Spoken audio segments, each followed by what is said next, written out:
message. Let me ask Congressman Pete Sessions, Republican from Tennessee, joining from Texas rather, joining us now. Congressman Sessions, thank you for being back here to the Hill on News Nation. Appreciate it, sir. First time this new year. Happy New Year. As you listen to what you just heard there between Hogan Gidley and Scott Bolden, I'll just open it up and turn it to you. Well, there's a lot to be said on both sides, and everybody on this channel wants it to be a bipartisan issue of we agree with a whole bunch of things. But here's the bottom line. 65 members of the Republican conference went down last Thursday to Eagle Pass, Texas. I'm a Texan, it's a couple hours south of me. We went. There had been some 3,000 people a day that were coming across for several weeks. It was flooded completely with people, overrun, unsustainable. When we went, the cartels shut it down to less than 50. They did not want that to be the national narrative. They wanted us to show up, and it wasn't that way. The same thing is true of this administration, that will show up, and there will be no one there. The bottom line is the people who live there are overrun.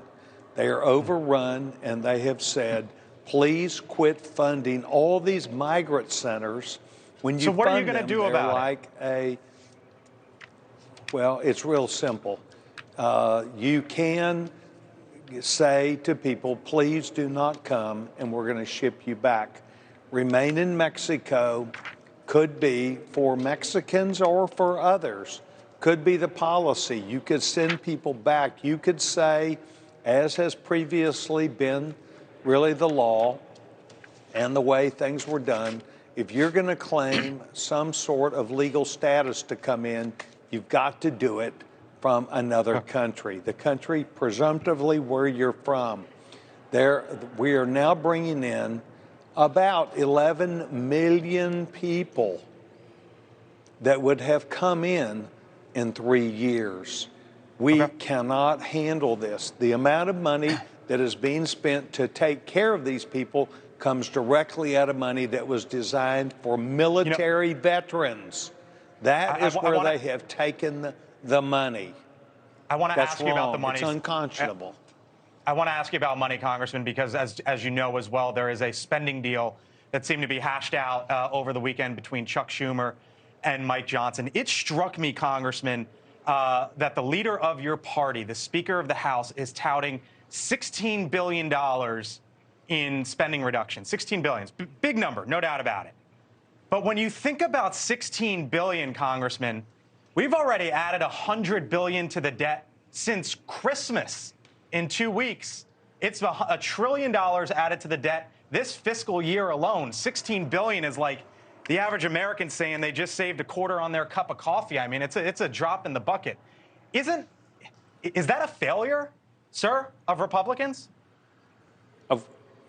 Well, look, we've now had this majority for 1 year.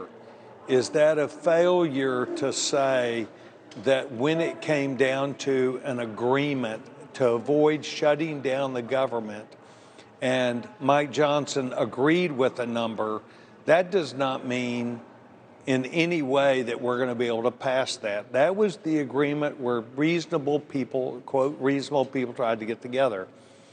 It is not the right thing to do. They also added $60 billion just for inflation alone in 1 year. That's not right, but it is the way the world is turning. And so we have lots of things that we don't need to add to that, and one of them is 11 million undocumented migrants that we say report for citizenship in 7 years. It's a joke. Congressman, I got to run, but are you going to vote for it or against it? Well, we haven't seen it yet. Okay. We know what the Fair top enough. line is. We know. Okay.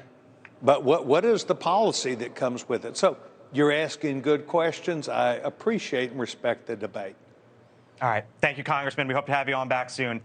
We got to leave it there. Congressman Pete Sessions from the state of Texas. All right. Thank you for watching. And make sure you go to joinnn.com to find News Nation on your television provider. And don't forget to click the red subscribe button below to get more of NewsNation's fact-driven, unbiased coverage.